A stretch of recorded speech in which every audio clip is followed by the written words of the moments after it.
weather and this wonderful city, Phoenix, Arizona.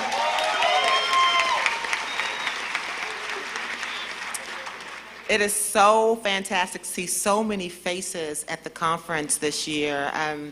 It really is, I think, a testament to your dedication and your commitment and your passion and excitement to celebrate the 40th anniversary, and also to continue to learn more about how you effectively serve our young people in this nation. In celebration of the 40th anniversary, the passage of the Runaway and Homeless Youth Act in 1974, and what I think about that, when I think about 40 years, it just humbles me to think about all the youth and the families that have come through your doors, and that you've given up your time and your passion and commitment to serve them. It's such a wonderful testimony to the efforts of the Runaway and Homeless Youth Program.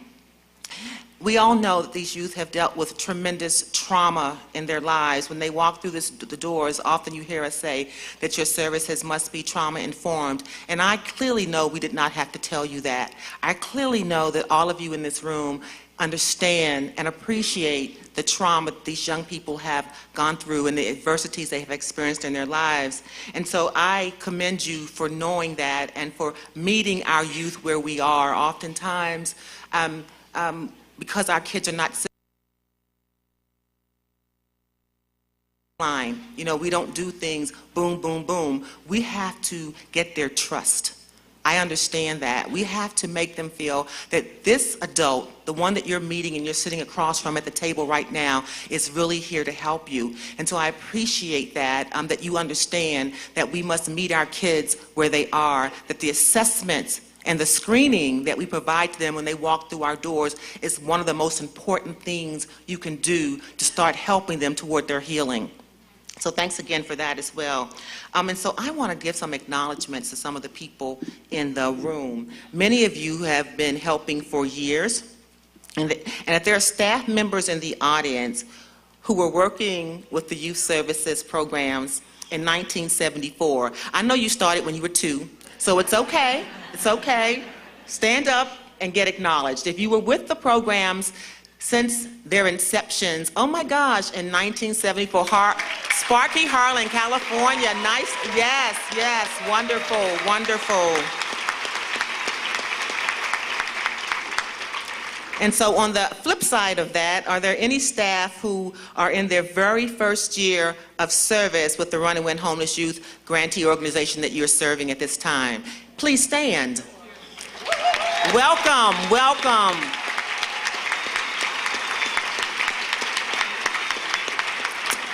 We welcome you. We are a very embracing and warm group, so I'm hoping that you've experienced that so far in the organizations that you work with and also at this conference. We love peer-to-peer learning. We love to see more people coming into the movement. We love to see young people coming into the movement with passion, because I, for one, will not be here very much longer.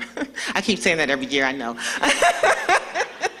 But long is relative, it doesn't really mean tomorrow. It could mean 5 years from now. But I know that we have to start training up people in our stead. We have to start training up young people that are being served, because they have, the best understanding about what the need is, because they have been a runaway and homeless youth. So if you can mentor and coach some of the young people that come through your doors, they will be the strongest advocates for your program. So I encourage that. I also encourage you to fill out your evaluation forms so we can know how to better serve you at this next TNTA conference, because that's what it really is. It's a great opportunity to get peer-to-peer, training and coaching and meet everybody and have a great time. But first and foremost, you're here for technical assistance. You're here for us to help you work through many of your challenges that you have every day. And you're also here to share your success stories. This is not always, grinding work. There are many, many success stories, and we'd love to hear from you about those stories. If you've noticed our website, our new design, we have a carousel on our FISB website that showcases case studies and many of the successes about the young people that you're serving. So I want you to feel free to submit those stories that you want to be spotlighted to our RITEC organization. Please do that. We are constantly looking for more stories to talk about all the successes that you all are having out there. And without you telling us, we won't know. So please, please submit anything that you think will encourage another organization or will encourage the... Okay, that means I'm supposed to cut down on the rhetoric. Okay, I'm going to stop talking. Okay, and so I'm just so pumped to see all of you in the room. It's so awesome. So, I'm going to chill on the passion. Okay, so and so today we also celebrate and honor our country's veterans, those who have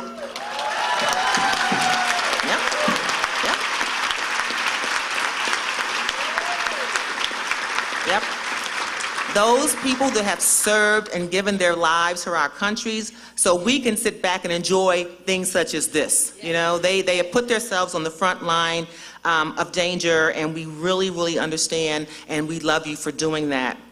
And so in acknowledgement of that, do we have any veterans in the room? Can you please stand and be acknowledged?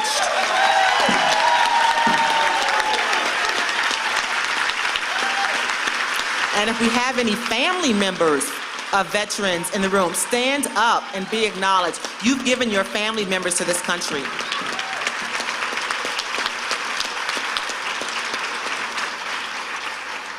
Thanks again for sharing so much of yourselves and your family with this nation. We really appreciate it.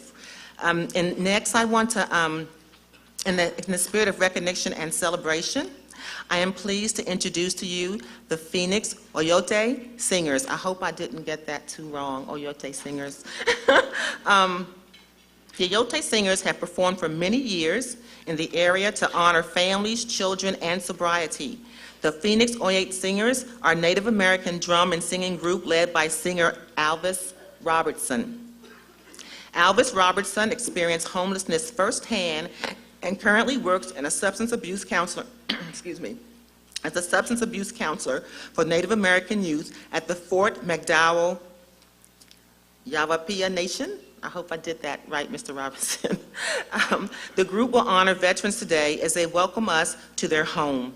The Oyote Singers are joined by members of the Fort McDowell Veterans Association Color Guard. And I was going to introduce all of them to you, but I will now turn the ceremony over to Mr. Robertson to do the honors.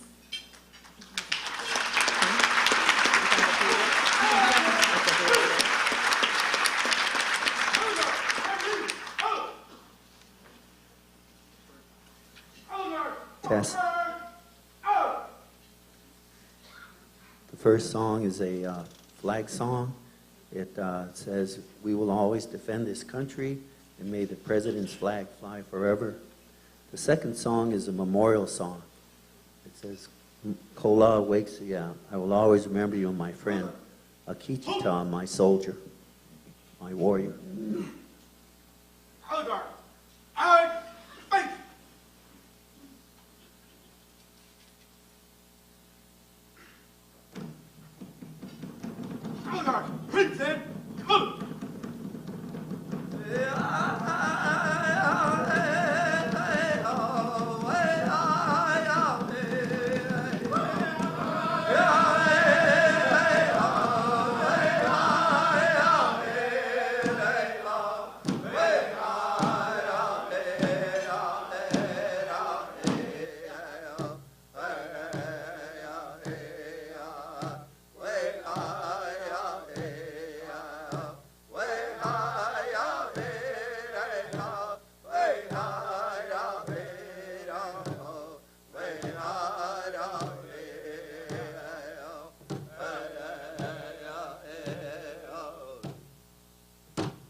We want to thank you very much for standing up. You can be seated now. We just wanted to say we're very honored to be here. Thank you for inviting us, Mark Wolf. We want to thank you for letting us come here. And before we get started, continuing this, we're going to introduce our colors, and then we'll let the color guard introduce themselves. Again, we're from all different tribes. Most of these guys are from here in Arizona, the tribes that have been here in Arizona. And but before we get started, I'd like to say a prayer. And I don't want to break any HIPAA laws,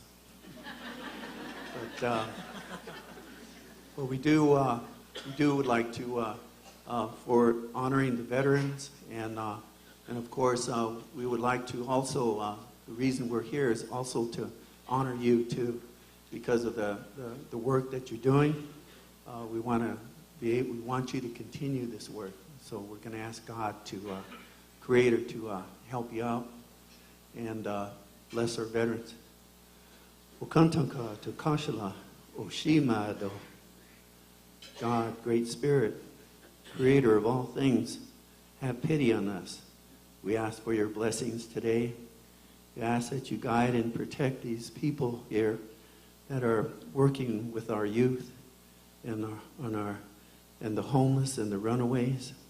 We ask blessings that you help them continue on their journey, help them continue with their work, help them to continue to show that love that they have, that you give us, and then we give to you, our youth. So we ask that you help them to continue their work, God, Creator of all things. We ask blessings for all the veterans that are serving in the armed services to this day, that are across the country, wherever that they're at. We ask blessings for those veterans. We ask blessings for the veterans that have gone on, for our brothers and our fathers and our mothers and our sisters that have gone on to be with you, God, Creator of all things. We ask blessings for these veterans, that you guide and protect them. Give them your love and your strength and your hope there in heaven. And as they wait for us, we're going to be here and continue your love and strength here in this world. And so we ask blessings for each and every one of these people here, that they may continue their walk of life, their journey of life, that they follow whichever way, whichever road that the Creator has for them. So we ask blessings, guide and protect them. These things we ask in your name. Amen. Dakyas. And so we're going to introduce ourselves real quick. I'm Jesse, addict, alcoholic, been sober for 2 years, 10 months, and 11 days.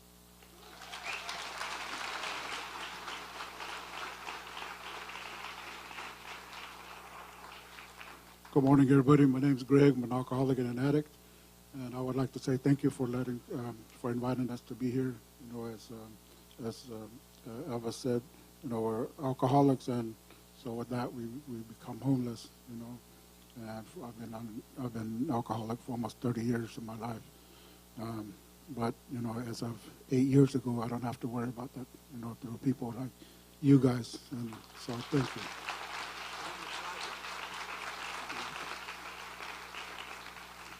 And I'm from the Tohono O'odham Nation. Morning, ladies and gentlemen. I'm Rodney, alcoholic and addict. I've been clean and sober 7 years. And,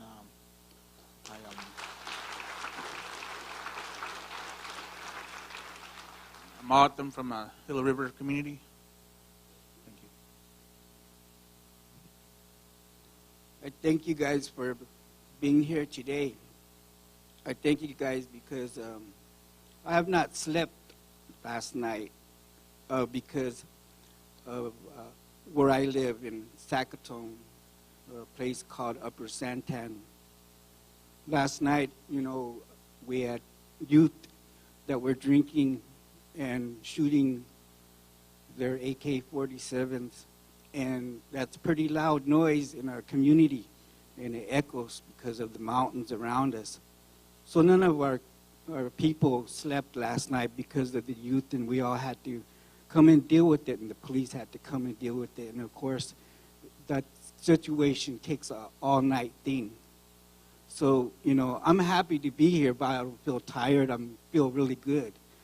But I know that, you know, it brings more meaning because to the seriousness of the youth that they face today, you know, with the guns and situations in the schools, you know, it's different, that they face many different challenges than years ago, what I knew. And so I thank you guys for being here, and the seriousness of this, you know, I see it every day, and I know that the youth need people, coaches need people, and it takes patience and time. I worked with the youth, with Phoenix Youth of Risk program here, and that helped me to stay sober since 1990, and I thank you guys. My name is Tony, and I'm a Pima from Sacaton and Yaqui.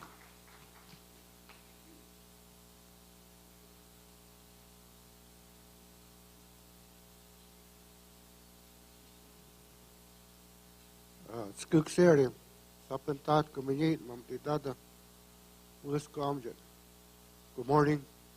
I'm glad to see you all here, and I know you travel from all over the place in the States, and I met someone that's from Alaska, so thank you for being here. My name is Doug Juan. I am Pima from Gila River, U.S. Army veteran, 4th Aviation Company, 4th Division. And again, thank you for being here, and to all your veterans, thank you for your service and everything, and also to the families.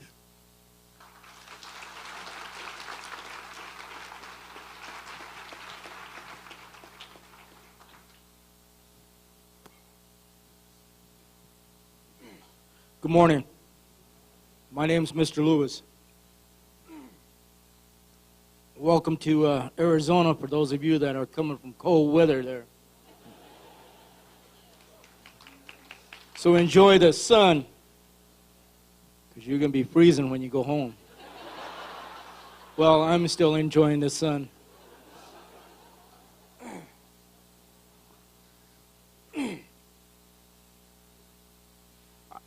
If you don't notice, I'm a Marine, so I spent some time in Gitmo.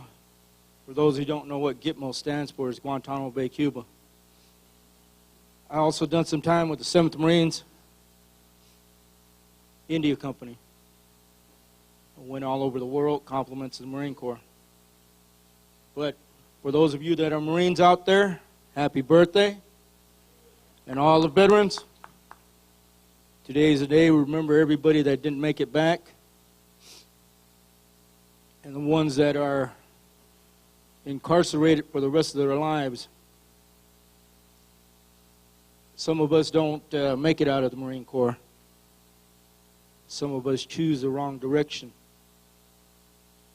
And I send 6 of my friends will never see daylight because of their wrongdoings.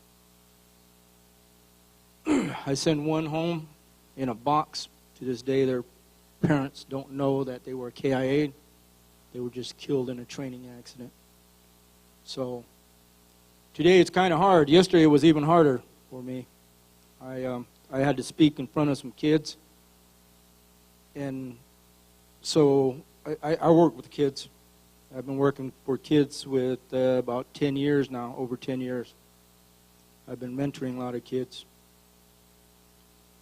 But I want to thank each and every one of you out here for coming and for what you're doing, whether right or wrong. I have to put that in there because I worked for an organization for 10 years. It took me 10 years to figure out some of it was wrong. And that's why I put it in there, whether right or wrong. All right? And I thank you again.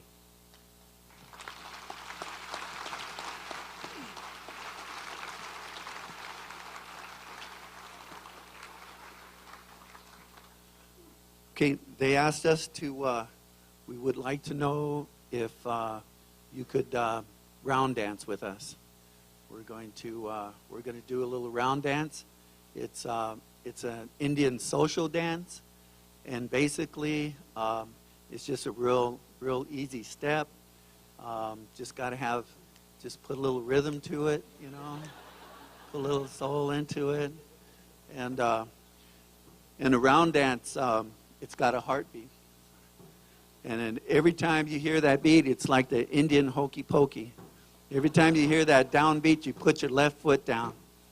And then you just go to your left. And so we'd like to invite everyone, if you want to. You don't have to if you don't want to. This is America. And but if you'd like to round dance, if we can make one big circle around all the tables, that would be great. And if you don't want to, that's okay too. But yeah, and you can hold hands. You can do whatever you want, or if you want, if it's too big of a circle, you can make a small inner circle. But our main thing is that we're going to try to just remember, when you're round dancing, you don't have to be round to round dance. Yeah, but it helps. And again, just about every Indian nation has some form of round dance. My Otham brothers here from Sells and from Sackton, from Gila River, when they do their round dance, they go to their right. And when we do our round dance, kind of like the Powell intertribal way, we go to our left. And so, but as they say, we don't care how you, because dancing is just another form of praying. We always, as human beings, we always ask ourselves, we always ask for help from the Creator. And so when you're dancing, just kind of feel good about it and get some rhythm going here, smile at everybody. And but it's all good. It doesn't matter which way you round dance. As they say, we don't care how you dance as long as you dance. We don't care how you pray as long as you pray. Because we didn't make these stars, we didn't make these trees. Something did. And so we found this really good song just for you guys. And it says, how did love come into my heart? You showed me the way. And hand in hand, nothing can ever take this away. So we want to thank each and every one of you for all the hard work, the good work. I just wanted to add, I'm going to throw in a commercial that over at Fort McDowell, this coming Wednesday, we're going to start our first NA meeting, youth NA meeting. So we're going to try to keep doing that. So come and dance.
good dancing.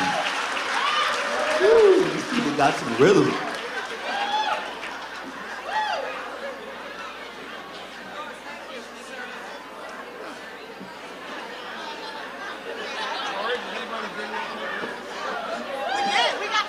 We got some footage.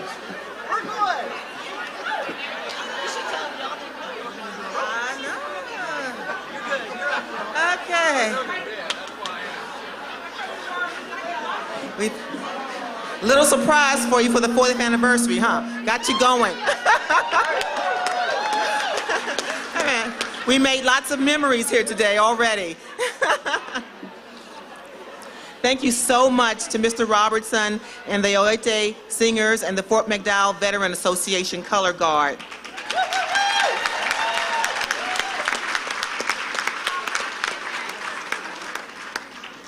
Mr. Robertson, did you have any more words for us? Oyate. Got it.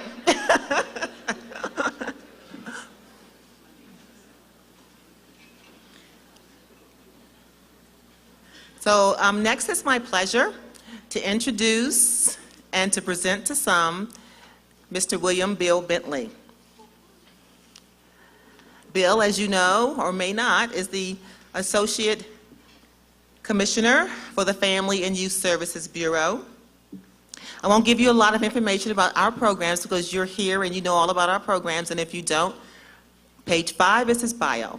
So, so what I will share with you is that Bill comes to us. He's been here a little over a year, maybe about 13 months. And he comes to us from various leadership positions, including the Points of Light Foundation and the Corporation for National and Community Services. And most recently, it was the Voices of America's Children, where he was responsible for identification, development, implementation, and dissemination of his effective practices within national and community services throughout the country. So when you look on page 5, you will see that he brings to us a very strong knowledge about how to effectively serve children and families. And he has demonstrated that to us over and over again over the years. So I will leave it up to you to read his bio on page 5. But what I will share with you is something that you will not read in his bio, and that's Bill's dedication and commitment for this work. He walked in the door telling us that the people that serve you, as well as us at Central Office, are doing such good work. It's such needed work. And oftentimes, our work goes unnoticed. But he has come to FISB and has proven his commitment to elevating and supporting the work that you do, that we do together. Bill doesn't ask much of us. He asks only for accountability. Accountability to doing what we say we're going to do in a timely manner, to be responsive, to provide guidance to you, for challenges that you may have, that you look to the federal arm for leadership, and I hope that you've seen some of that. We just published the information memorandum. It's first in a series of information memorandums. So once again, I tell you to use your evaluation forms, because if you'd like to see more guidance, policy guidance coming out of the Family and Youth Services Bureau, Bill is committed to that. We just need to know what you need. And I'll also share with you something else that you won't find in the bio on page 5 is his commitment and value for teamwork. He understands that we cannot do this alone. We can't, not just runaway and homeless youth. You need your partners out in the community. And he has reached across the aisle to the child welfare program. He's reached across the aisle to the TANF program within the ACF. And I think that it demonstrates the commitment of ACF with the presence of our acting associate assistant secretary here with us today, Mark Greenberg. This is the first time we've had anyone at that level of leadership at our conference. And so it lets you know that our work is being noticed. What you do is being noticed. What you do is being appreciated. And so I want you to give yourselves a hand of applause. And I want you to know that we know and appreciate what you do every day for our nation's most at-risk children and youth. So without further ado, I ask that you read Bill's bio so you can feel as confident as I feel when introducing him, to let you know that he understands your work and he has a true, strong commitment to helping you do your work more effectively every day. So please join me in bringing up Bill Bentley. You're welcome. Now, I want you to know, I saw Debbie doing that step. I was impressed. I couldn't quite get it right, but she did. That was good.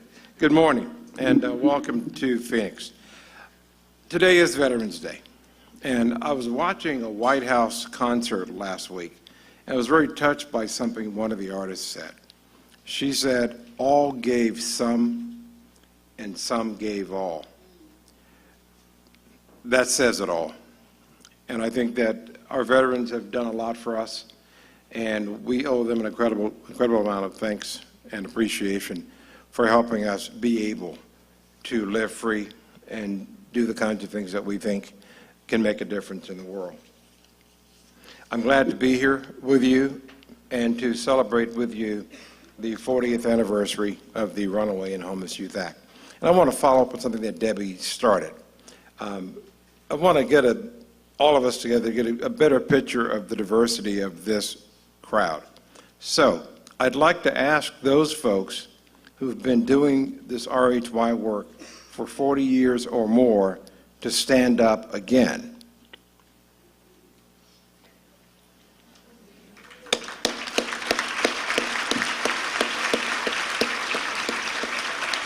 How about those who've been doing this work 30 years or more? Please stand.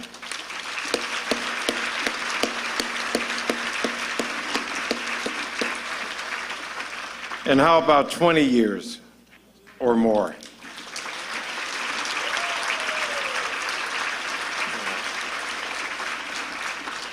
And 10 years or more?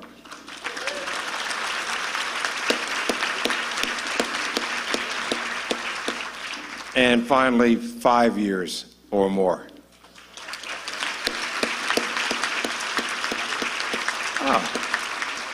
And as a matter of fact, that was not the final.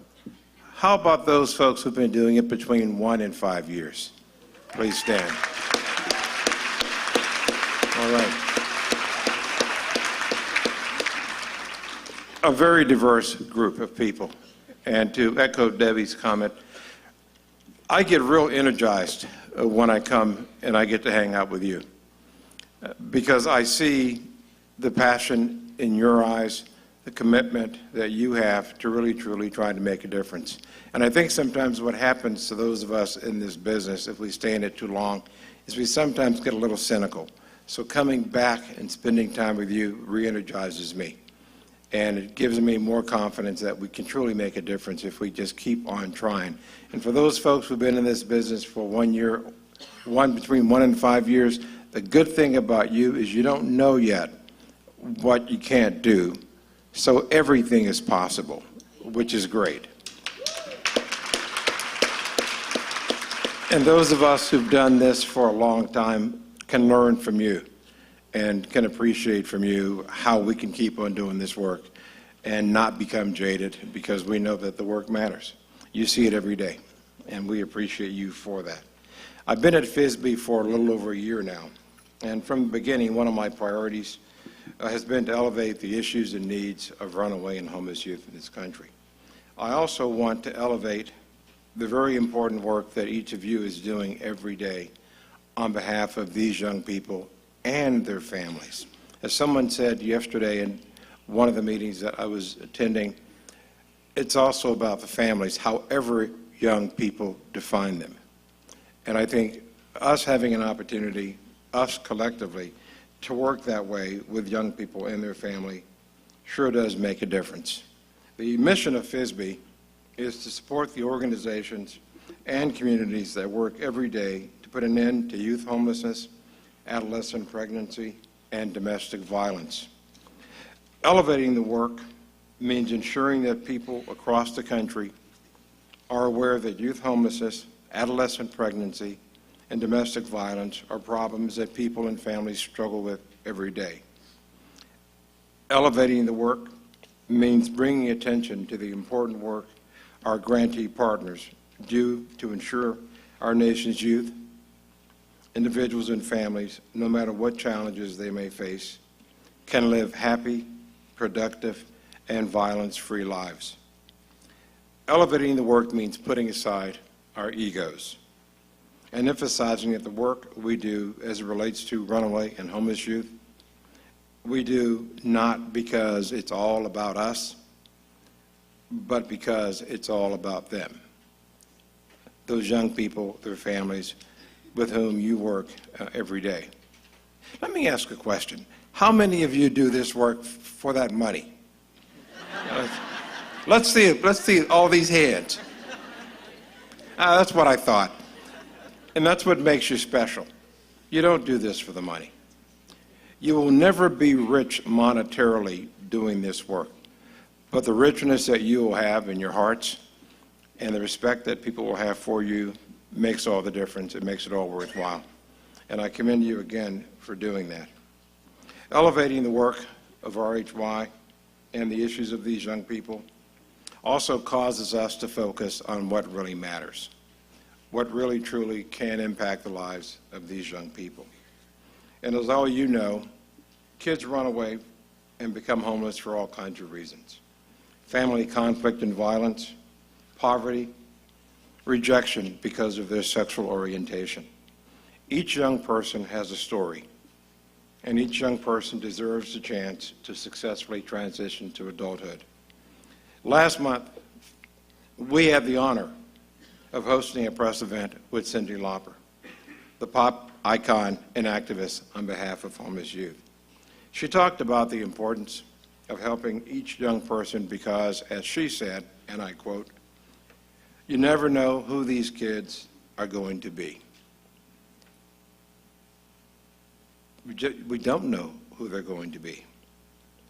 And I think that's what makes this work so important, because you can affect who they become. And I think that's just a wonderful opportunity for all of you and all of us. And we certainly hope that that press event and the PSA we're doing with Cyndi will make more adults aware that they can and must do something to help disconnected, runaway, and homeless youth. And above all, we must believe in the possibilities. That we have opportunities to change the world and help the young people that we work with be a part of that change. I'm pleased now to introduce Mark Greenberg, our Acting Assistant Secretary for the Administration of Children and Families. At ACF, Mark has been a champion for the well-being of our nation's children, youth, women, men, and families. Throughout his career, he's worked tirelessly on issues related to poverty, and he's been a rabid supporter of efforts to end poverty in our nation. He directed a task force on poverty that suggested a strategy for cutting poverty in half. He's recommended improving the safety net so it catches more jobless workers and their families. He's promoted policies that boost employment and skills among disadvantaged and disconnected youth. Before joining HHS and ACF, Mark directed the Georgetown University Center on Poverty, Inequality, and Public Policy, a joint initiative of the Georgetown University Law Center and the Georgetown Public Policy Institute. He was also a senior fellow at the Center for American Progress and the Center for Law and Social Policy. He previously served as the executive director of CAP's Task Force on Poverty and as class director of policy. Mark has written extensively on issues relating to federal and state welfare reform efforts, workplace policy issues affecting low-income families, child care and early education policy, tax policy, poverty measurements, and a range of other low-income issues. In addition, he frequently provides technical assistance to states and local governments regarding poverty reduction strategies. Prior to coming to D.C., Mark worked at the Jacksonville Area Legal Aid Society in Florida and the Western Center on Law and Poverty in Los Angeles. What I didn't tell you, as way of introduction, is that Mark is one of the good guys. I can say that quite frankly. He's one of the good guys, and I feel honored to be a part of his team. And Mark, without further ado, thank you for being with us.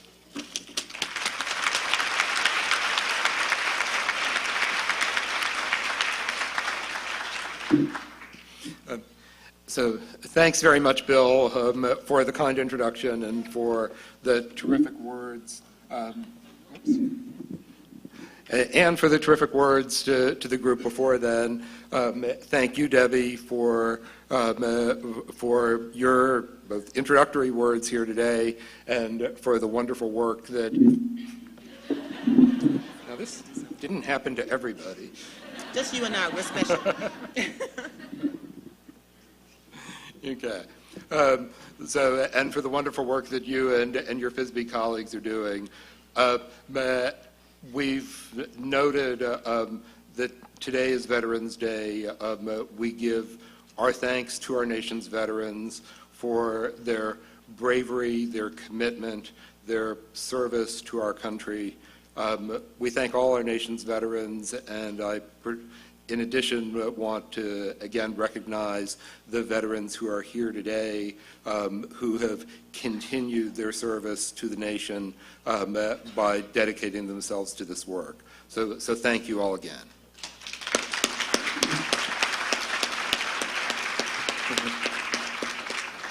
And I had wanted to thank and will thank the Phoenix Oyate Singers and the Fort McDonald Association Color Guard, and was initially going to thank them for their role in the opening ceremony, but of course now I need to thank everyone in the audience for your role in the opening ceremony. And while I've worked closely with Bill and Debbie and their colleagues in the last, particularly in the last year, this is the first time I've seen either of them dancing. So it makes it already a very, very special event. So we're here to be celebrating 40 years of tradition, triumphs, and transformation, and most importantly, to look to the future. As you know, our administration has a goal of ending youth homelessness by 2020, and I want to be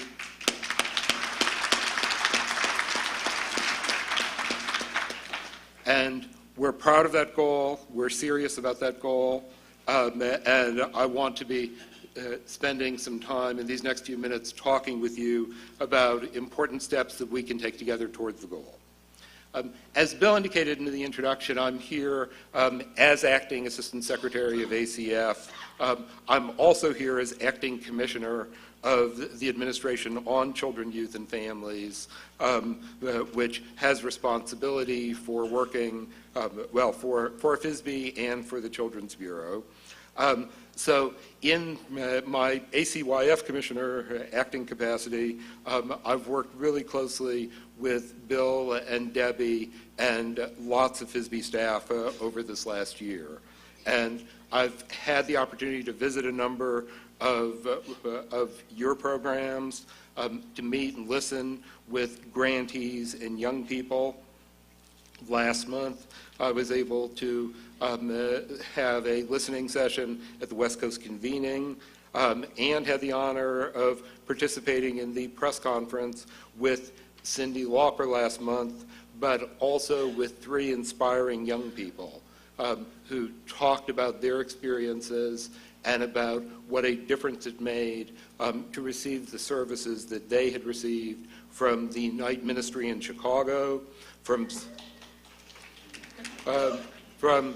Sasha Bruce Youth Work in D.C., and from the Arbor Circle in Grand Rapids, Michigan. And while it was those 3, we know that it could have been many more among all of you who are here today. So, As many of you know, ACF has got responsibilities for a broad array of programs that principally affect low-income children and families and communities.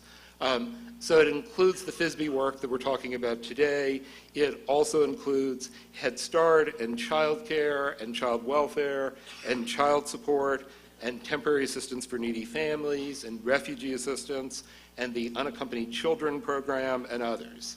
And across ACF, we use our grant-making authority and our regulations and policy guidance when we can do it, and research and technical assistance and messaging to advance a broad set of cross-cutting goals and priorities. And one of those cross-cutting priorities for us in ACF is our work to end both family homelessness and youth homelessness. We work closely with the Interagency Council, we work closely with HUD, we work closely with lots of other federal agencies, and of course, we work closely with you. Our work on youth homelessness is guided by the federal commitment and strategy in opening doors and by the federal framework to end youth homelessness.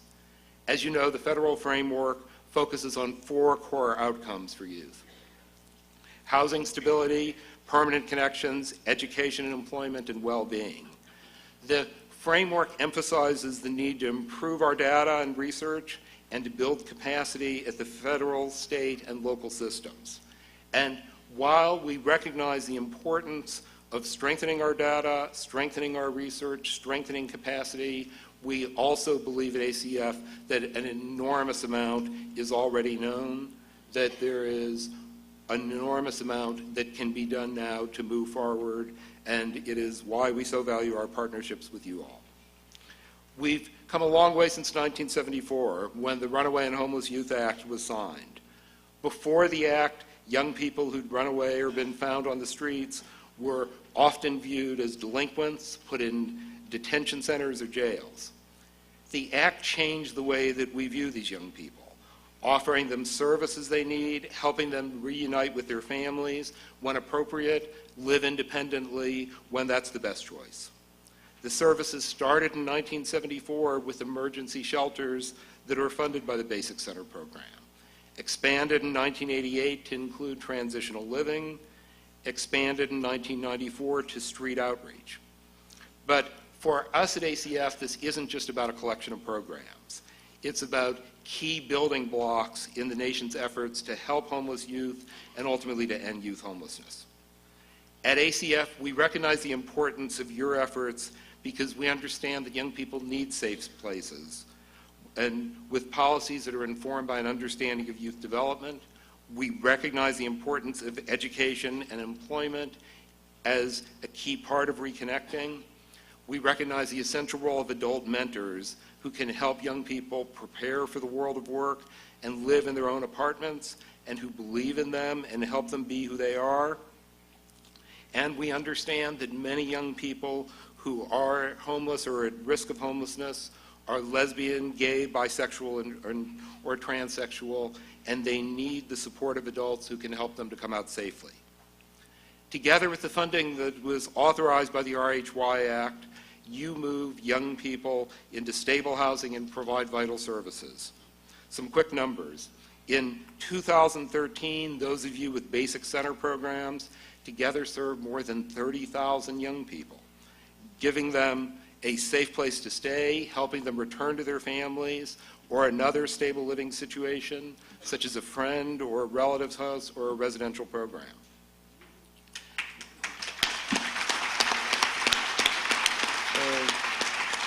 And those of you with transitional living programs served another 3,322 young people who couldn't return home, who couldn't return home because of severe family conflict, abuse, abandonment, or a host of other issues. You gave them places to stay, often their own apartments, helped them continue their education, embark on careers, deal with mental health, substance abuse, trauma, or other issues that are hampering social and emotional well-being. Those of you with street outreach programs made contact with youth more than 600,000 times. in 2013. Handing out toothbrushes, socks, sandwiches, water, referrals to clinics, cards with the addresses of nearby shelters. Chicago's National Runaway Safe Line, funded by FISB to be a national hotline for youth in crisis, answered more than 200 calls a day from youth and concerned adults. So the numbers are hugely impressive. At the same time, we also understand that providers can only meet a fraction of the need for services. We think that a key part of the effort to end youth homelessness does involve getting better data and information about the number of homeless youth, trends over time, characteristics. We think that this will matter in the long run in making the case to Congress, making the case to states, making the case to others about the challenge ahead of us and help us measure our progress. So we're continuing to urge Congress to fund survey work that can advance our understanding. We're pleased that HUD's point-in-time count is now able to estimate not just the number of unaccompanied minors who are homeless, but also young adults up to age 24.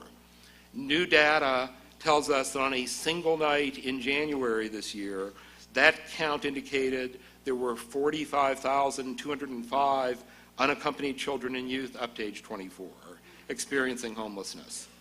And we think there's much reason to believe that that figure is an undercount. So we have made great progress in coordinating the federal systems that collect data about people experiencing homelessness. We're putting the finishing touches on a memorandum of understanding with HUD and the Veterans Administration and SAMHSA, the Substance Abuse and Mental Health Services Administration, committing the agencies to working closely together to bring this about.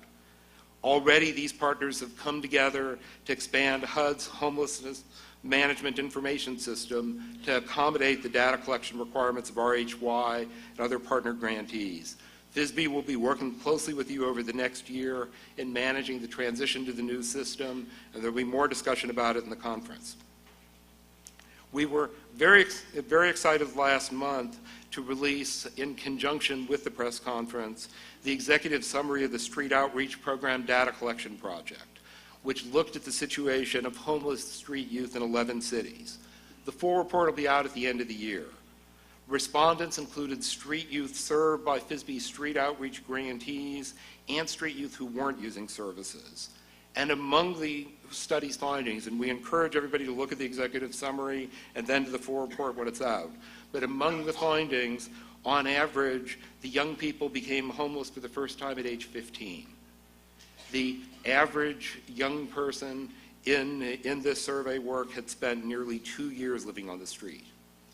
More than 60% reported having been raped or beaten up or robbed or otherwise assaulted. Nearly 30% of the participants identified as gay, lesbian, or bisexual. Nearly 7% identified as transgender. More than half of the young people reported that they tried to go to a shelter for safe housing, but the beds were full. So the Street Outreach Project does give us more information about homeless young people, why they became homeless, what services they need, and we want to build on that. We're working to increase our understanding of young people's outcomes in FISB-funded programming. A number of you are taking place in the evaluation of long-term outcomes of youth in transitional living programs. The study includes an implementation and an impact component, and a final report is expected in 2018. And we know 2018 is a ways away. These things take long, but we think they're going to be hugely helpful. We're also looking forward to the completion of the RHY performance standard regulations next year. The proposed regulations were released this spring. We received 72 public comments. Thanks everybody who took the time to respond. We've been working this fall to review the comments and to complete final regulations in the coming months. I now want to turn to just talking about 3 important developments that have the potential to improve effectiveness of services to homeless youth that are all things on the horizon. Stronger attention to trafficking, improved linkages to child welfare, and implementation of the Workforce Innovation and Opportunity Act, the WIA reauthorization that was enacted this summer. So first, trafficking. Earlier this year, the Obama administration unveiled the Federal Strategic Action Plan on services to victims of human trafficking in the United States.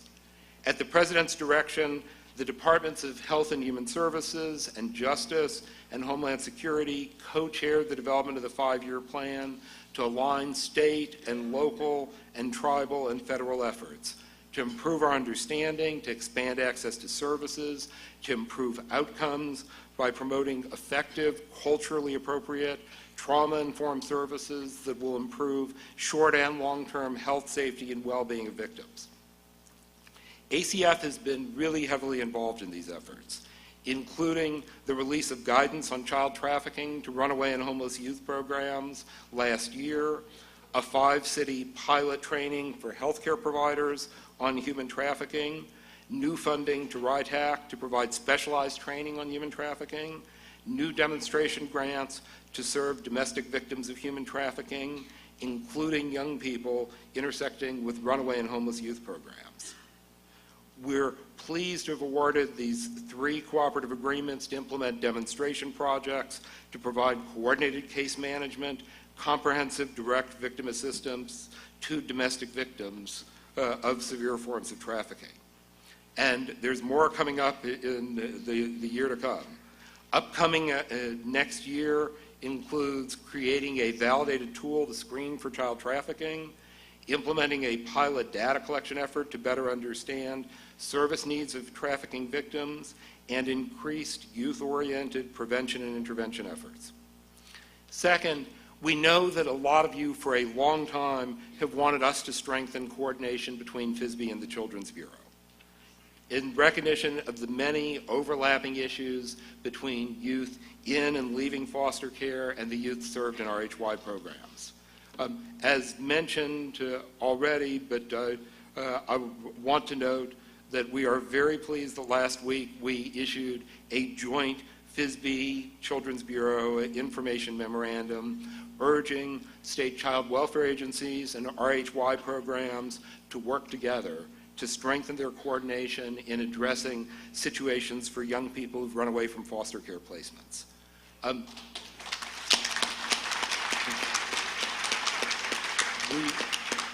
I want to say that we did this in direct response to having heard from lots of you about the need for stronger coordination, the need for visible coordination, the need to put out something that can help provide a vehicle to foster your ability to have conversations at the state and local level, and we hope that this will help do that. It's the first one, it's not the last one. We're in the process of developing another IM that is going to focus on transition issues for for older youth who are leaving foster care and strengthen coordination in response to their needs. And we welcome your thoughts on what else we ought to be doing in these joint communications. Last one that I want to highlight is the implementation of the new Workforce and Innovation and Opportunity Act, the reauthorization of the Workforce Investment Act that was passed by Congress this summer. We think that this provides really important opportunities to strengthen services for young people who are homeless or at risk of homelessness. One of the key things that we have learned in the street outreach program was that more than 70% of young people said they wanted employment services. The new legislation has a broad goal of helping job seekers access employment and education and training and support services. And while the law doesn't increase funding for youth employment services, what it does do is directs localities to shift so that instead of most of their funding going to in-school youth, now most of their funding has to go to out-of-school youth. And at the same time, there's an express requirement that at least 20% of that funding needs to be spent on work experience, things like summer jobs, pre-apprenticeship, on-the-job training, and internships to help prepare for employment. So in the months to come, we're going to be working closely, as we already have been, with our colleagues at Departments of Labor and Education to highlight the opportunities, because we think this is a really important chance to, at the local level, where local workforce people are now going to have to be saying, so how do we best spend money on out-of-school youth? We think people in this room will have lots of ideas about how to do that, and it's a tremendous opportunity to come forward, to join in coalition locally, and to expand the services. So let me close just by saying that it's terrifically helpful to hear directly from you all, both in this conference and in other settings, about what's most helpful. There are some things we can do, there are some things we can't.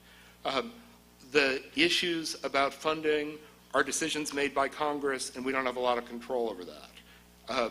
Those are fundamentally the decisions to be made by Congress. At the same time, the work that we can do around guidance and technical assistance and research and messaging and sending important signals both to you and to states and others, those are all things that we can do, and we want to do them. So the suggestions and proposals we get are hugely helpful. We really look at them. We try to figure out what we can do. As Debbie and Bill have both talked about, with Bill's leadership this year, there has been, I think, a really significant elevation of attention to youth homelessness work within ACF and we hope across the federal government. So we thank you all for your work. We look forward to our continued work with you, and thank you so much for everything that you all are doing.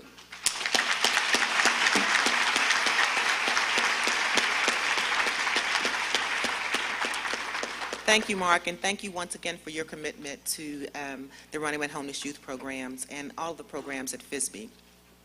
So in a couple minutes, we're going to have opportunities to ask Mark Greenberg questions.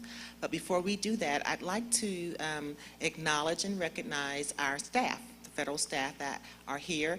In your bulletins, many of the staff that are identified in your regions have a no next to it or a blank, meaning they would not be here. But we really thought it was very, very important to have as much representation here as possible, so you get opportunities to meet your regional program specialists in person. And so I'm going to ask the staff to stand by region. Let's start with central office. Let's start with our program manager, or I should say program director for the Runaway and Homeless Youth Program, and that's Dr. Risa Matthew. Will you please stand? And the central office program manager for RHY is Chris Matthew. You're in the room. I'm so sorry. Chris Holloway. They're not brother and sister. Chris Holloway, thank you. And so let's next go to the program manager for the regions, and that's Bill Clare. He is in Region 5. Oh, over there. Okay. Thank you. And we have one staffer from central office, and that is Carol Bush. She works on our NICFE contract, National Children Clearinghouse, and also trafficking. Carol Bush. Okay, let's start with our regional staff now. We have Region 1. Who's representing Region 1? Mary Ellen, are you here? Mary Ellen. Region 2. Askita McGee, are you in the room? Raise your hand. Askita is over there. Askita is one of our newer program specialists, and we're happy to have her. We also have out of Region 3, Habiba Salayame. I know I messed your last name up, but and Habiba has only been with us a couple of months, and so weeks. Wow! And so we're happy to have you here with us. We have Region 4. Carolyn Bates. And we also have Pamela Marr. Can you both stand, please? Are you in the room? Oh, over there. Okay, thank you. Okay, and so we have Region 6, Paul Bowser and Rebecca Eichelberger. Are you here in the room? I see Paul back here and Rebecca's over here. And so let's go back to Region 5. We talked about Bill Clare, the program manager, being here, but we also have your program specialist here, Jenny Weiser. Are you here in the room? There's Jenny over there. So let's jump down to Region 7. We have 2 of your program specialists here. We have Raymond Hicks, who's the newest program specialist. He's been here a few months with us. And we also have a veteran program specialist, Dr. Linda Cloud. Are you in the room? Over here. Region 8, as you know, we just got presence in Region 8 for Runaway and Homeless Youth Program about a year ago, and Deb Yatsko came from Central Office and relocated to Region 8 to be the program specialist there, and we're really happy she's there. Region 9, we have Deborah Oppenheim. Are you here? Here you are. Over here. Patrina was invited, but Patrina had other commitments that she could not break. She's our other program specialist in Region 9. And Region 10, we have Steve Ice, our veteran. In the room, we have Janice Holt, one of our newer program specialists. And I will also announce that we have a brand new program specialist to Region 10. Hopefully Mr. Boddington is in the room, Thomas Boddington. He's our very newest hire in Region 10. Thank you. And so I would be remiss if I didn't also introduce our colleagues and our partners in the Office of Data Research and Evaluation. They are a very strong partner. The director, Brett Brown, is here. And I think one of his staffers may be here as well, Talisa Burt. She may be here. Okay, Talisa's up front. Okay, thank you guys so much for coming. And they're here because we heard a lot of apprehension, a lot of questions around the HMIS, RIMIS integration. And so we really wanted you to walk away from this conference understanding and have presentations about what's expected of you with the integration. We have HUD presence here as well. Do we have anybody from HUD? Is Sarah Hunter in the room at this time? Sarah's here. Do we have anybody else who is going to be a part of that discussion in the room with the integration? Okay, so if you have questions, that's the session you should go to. We're going to have some continuum of care representation there as well that can answer questions about what their role will be in the integration with you. So I'm really excited that we have all the people here that can answer your questions. And so please, and it's very, very important that you fill out your evaluation in that session, all sessions, but that session particularly, so we will know what your concerns are and we can get some guidance out to you about that. We sent one letter to you, but HUD is now in the process of developing another information letter to their COCs. And so we want to know, after you leave that session, what you still have concerns about, what questions that you still have, so we can address those questions for you, because it's fast approaching the integration timeline. So thank you so much for all of you for being here for that session. So this is the time that you get an opportunity to hear from our leadership. Mark Greenberg has offered to answer questions. We have about 5 questions that have been posed by the RHY National Advisory Board, but we also may have time for a few questions from the floor. So let's start with the questions from the Advisory Board. TC, okay. Could you stand? Thank you. And introduce yourself so they'll know who's a part of the Advisory Board. Good morning. My name is Dale Holder. I'm the Director of Youth Services for the Council of Churches of Greater Bridgeport in Bridgeport, Connecticut. And this question for Mr. Greenberg is, can you share your thoughts about progress or efforts towards a national prevalence study of RHY or human trafficking victims?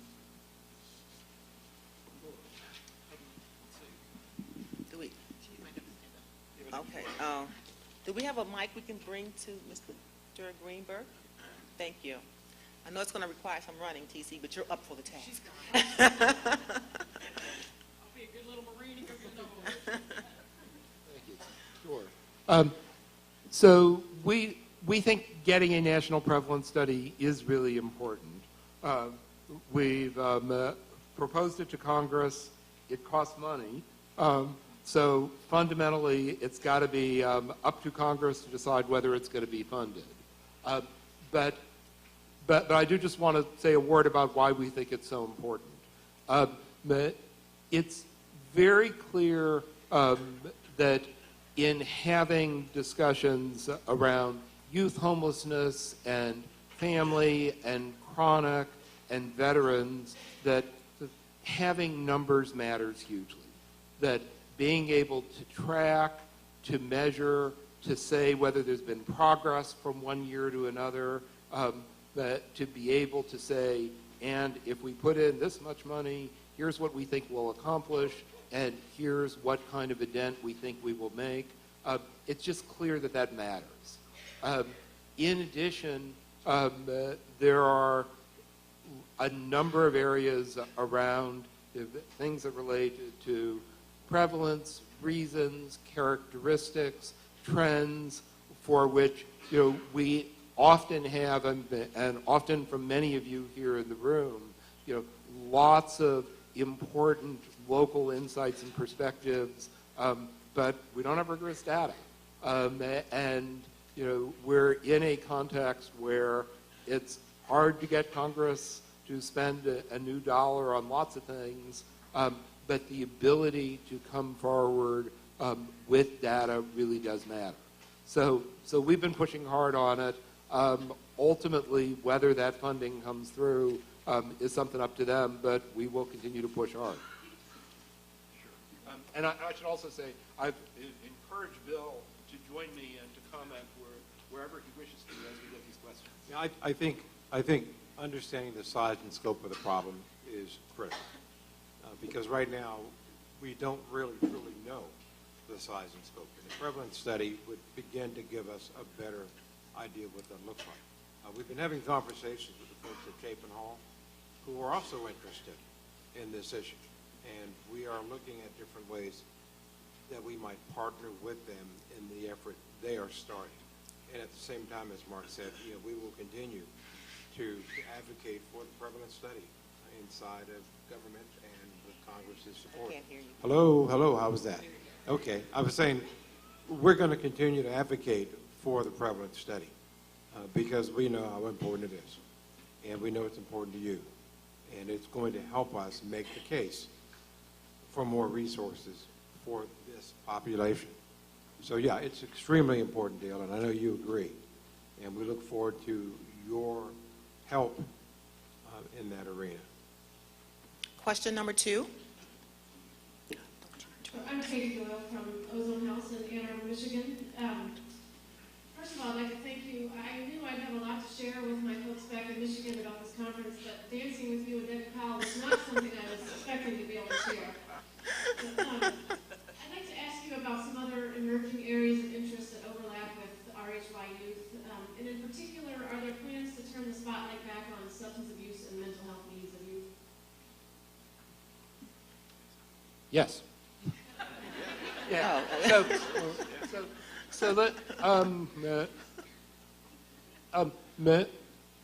Within ACF, there's been some references here to trauma-informed care and the importance of it.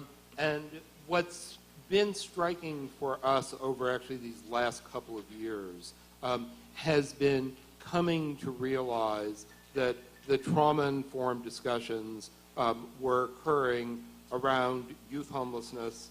They were occurring in our work around child welfare, in our domestic violence work, in our work with refugees and unaccompanied children, and in our family homelessness work, and in marriage and fatherhood work, and in others. So it's led within ACF to a broad overall recognition of the need to think about and get beyond thinking about what it means to be a trauma-informed organization across a whole broad range of human services programs. For us, this connects to lots of other bodies of work, and it connects to trying to get a better understanding of the ACEs work and the work around early adverse experiences, the body of work that's going on around toxic stress, the set of work that connects to parenting and young parenting. And so for us, it is an area of strong interest for research, for policy, for our partnering with SAMHSA and are partnering with CMS around the legislative proposal that we put forward on psychotropic drugs and seeking to move away from excessive reliance on psychotropic drugs. So it is a broad cross-cutting interest, and you'll be seeing lots around it. I won't add much more than to say that we want to make sure that we put increased emphasis not only on substance abuse and mental health, but also on all the array of services that are identified in our current statute. We're especially interested going forward in prevention services. I know in talking with members of the advisory committee on Sunday afternoon, that was something that folks seemed to be very interested in. And quite frankly, the issue of substance abuse and mental health is also about linkages. You know, strengthening your linkages to organizations who do that work. Because the good news is you don't have to do it all. But you have to, I think, develop those linkages, those partnerships, to whom you can refer youth who have various issues, including substance abuse and mental health. Next question. Hello, my name is Chris Venable. I'm with Urban Peak in Denver, and fitting the Urban Education and Employment Programming, with the expansion of the Workforce Investment Opportunity Act, do you envision an expansion in additional areas for services based on brain development research in adolescents not remaining 18?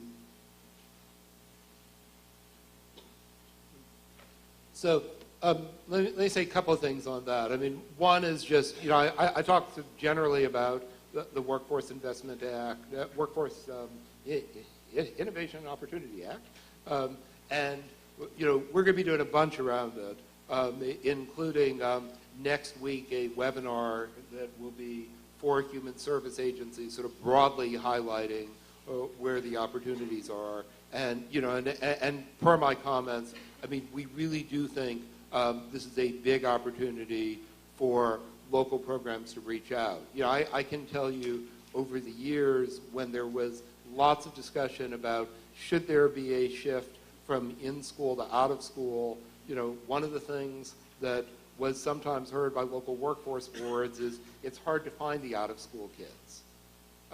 And, you know, we very much understand that for those of you in this room, it's not hard to find them. And so making those connections is going to be really important.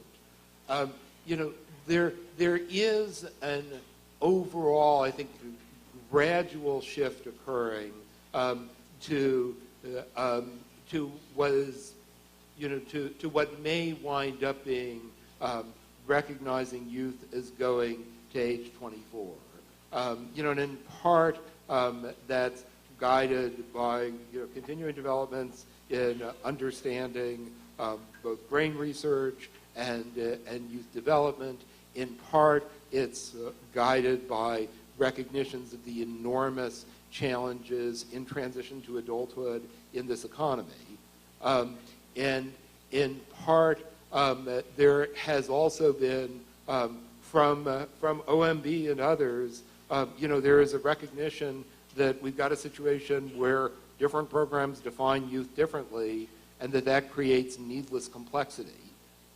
And when different programs have different age cutoffs, it makes it harder for programs to work together, harder to do coordinated services. So, you know, so over time, I think it's entirely possible that there's going to be, you know, some eventual convergence on something like age 24, but it's an overtime process. I really don't have much more to say about that other than to underscore the fact that we do intend to set up a series of webinars about WIOA and how it in fact can be used by our H-1 programs. Because Mark is correct. You know where these young people are. And FISB is involved with an interagency youth work group with labor and education.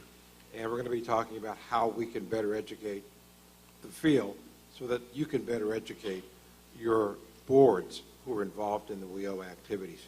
I think this is a great opportunity for our HY programs, and we certainly will do our part to help facilitate us all taking advantage of it. Thank you. Next question. Good morning. I'm Lisa Goldsmith. I'm with Dial South Youth and Community Services in Greenfield, Massachusetts. As part of the advisory board, many of us are concerned about evidence-based practices, so my question is in relation to that. The need to utilize evidence-based practices is clear, yet the cost to implement these practices with fidelity are high. Very few practices they haven't been proven with the runaway and homeless youth population. Do you feel that this puts runaway homeless youth programs in a disadvantageous position compared to other funding streams on the federal level?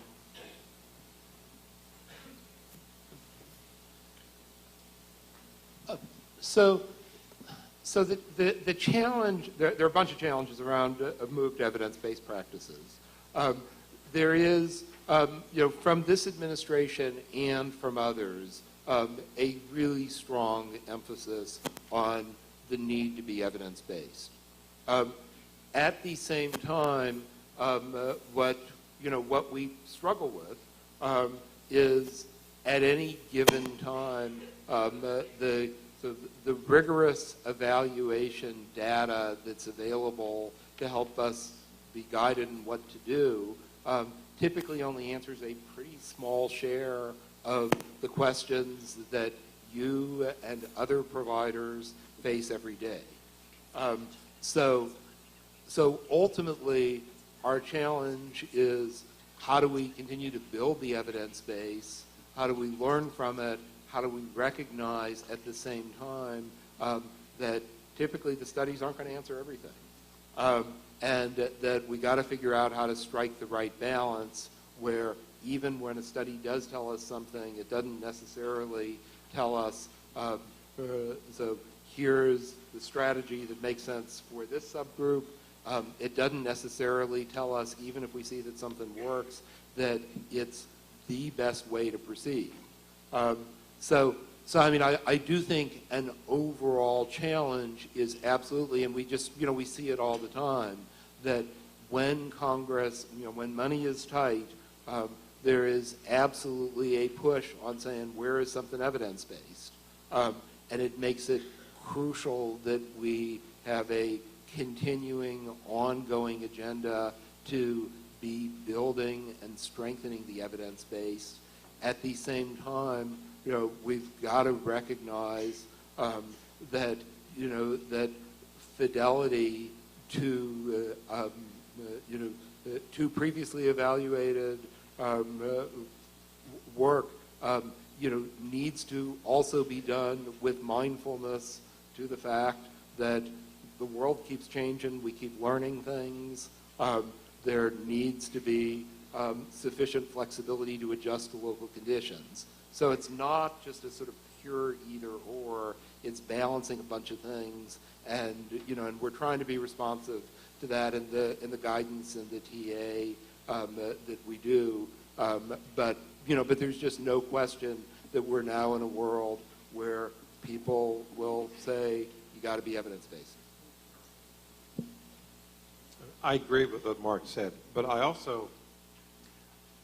hesitate to say that we are disadvantaged because it begins to put us in a position of thinking that we can't do anything about it.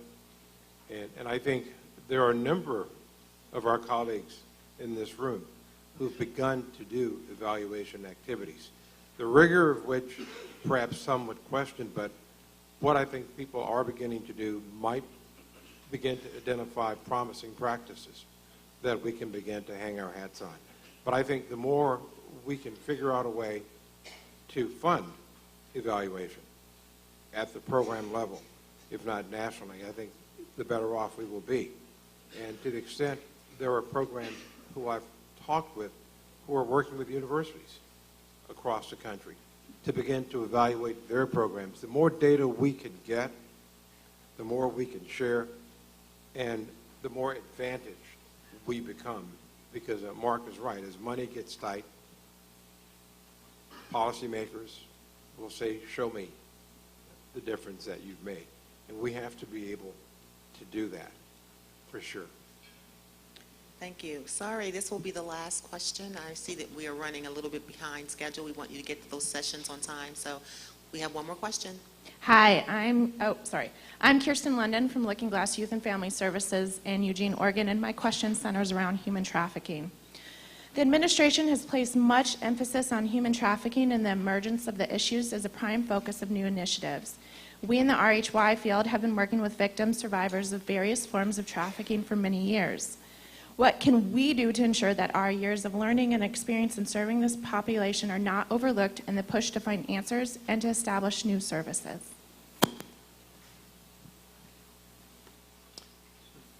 So the first thing I'd say is just, and I talked about a little bit in my remarks. I mean, there is a very strong bipartisan interest in D.C. in addressing trafficking.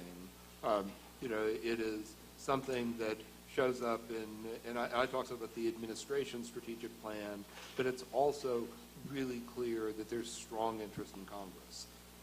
There was legislation that was passed in September, just before they adjourned. There were a bunch of bills that were considered over the course of the year, and it's an area where people are often challenged to find bipartisan areas. It's an area of strong bipartisan work. I also, very much appreciate. And Bill and I have spent a bunch of time talking about this, that for those of you in this room that have been doing this for a long time, you have been working with victims of trafficking for years and have enormous background, experience, direct engagement that can be helping to inform those conversations and can be helping to inform strategies around it. Well, we talked a little bit about the new discretionary grants that were just issued in September, and we think there's going to be useful learning from those. What I'd also particularly highlight is this new legislation establishes, particularly for state child welfare systems, it establishes a new set of responsibilities for them, both for young people in the child welfare system, but gives them the option to go further. So I think as you're looking at places to be engaging and places to be partnering locally, it's actually a really good time to be reaching out and to be helping people understand, what you know, who you engage with, what you've learned from it, the insights about services that come that can help, because fundamentally a lot of this is increasingly going to be about local coordination, and it's ensuring that you're an important part of that effort. Yeah, and I was going to say, I think either joining or starting interagency work groups on trafficking, because you don't have to wait. If it's not happening in your community, then cause it to happen, because you do have decades of experience doing this work. I know in talking with the advisory group on Monday, Melanie from the Dakotas was talking about the fact that her agencies reached out to her and they said, help, because we know you have worked with these kids, which also, I think, caused us to realize we need to do a better job of sharing with each other, so that if there are those of us among us who don't have as much experience, they can benefit from those of us who do, and then share that in their communities, which begins to give them more standing, if you will, more credibility, if you will, and more of an opportunity for you to be very engaged in the process.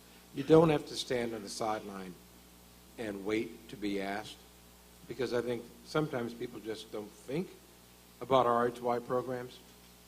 So it's up to you and us to remind them that you do know this work, and then get in there and contribute. Thank you very much to Mark and to Bill for answering some of those questions. If you have additional questions, please feed them into RITAC. Mark is really committed to responding to questions that come from our community, so we will definitely get you answers to your questions. And so before we leave the room, I want to give acknowledgments to two of the organizations that provide tremendous support to FISB staff and youth FISB grantees. That's first the National Clearinghouse on Children and Youth. Could the staff of NCFE please stand and be acknowledged?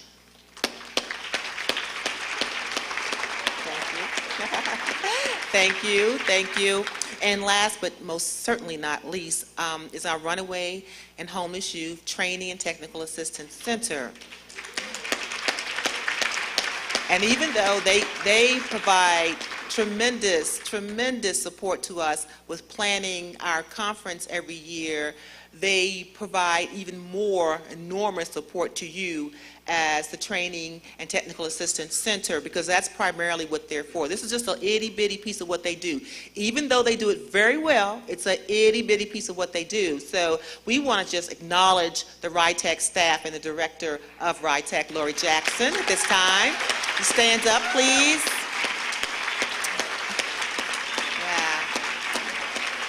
Thank you so much for all you do for us.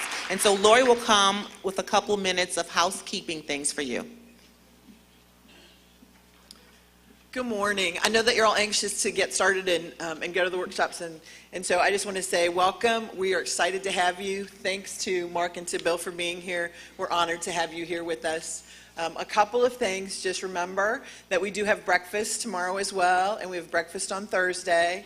The luncheon is tomorrow. We will honor the mural winners as well as have some speakers, Matt and Jessica from a program, an art program. They're going to share their experience. It's going to be fabulous. And Cindy Southworth is our closing speaker on Thursday, and so you'll be anxious to hear all that.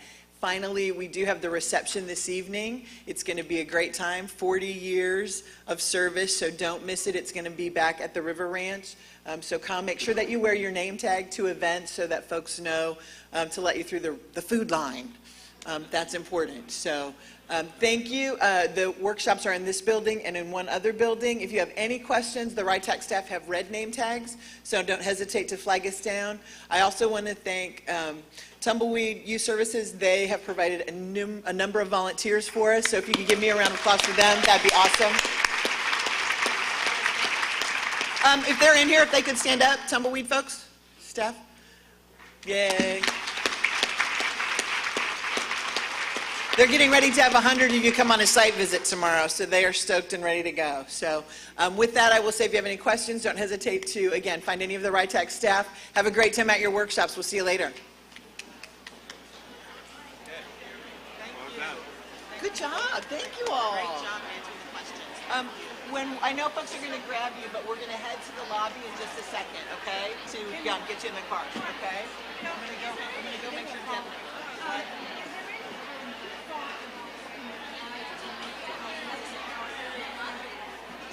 You think so? I'm like, I don't like my image.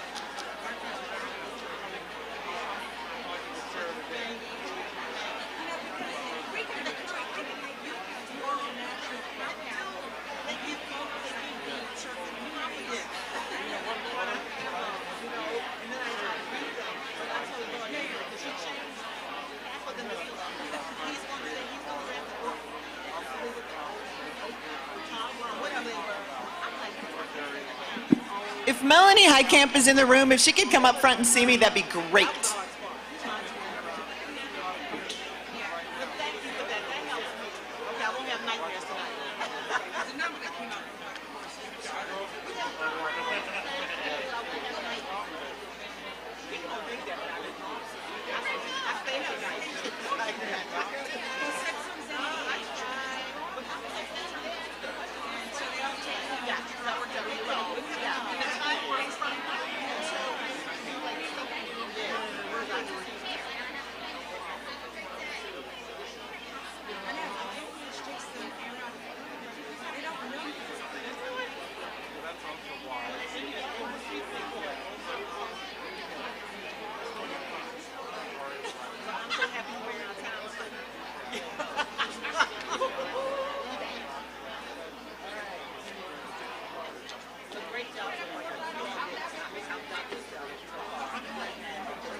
That's good for me to know. I love bacon. I love it.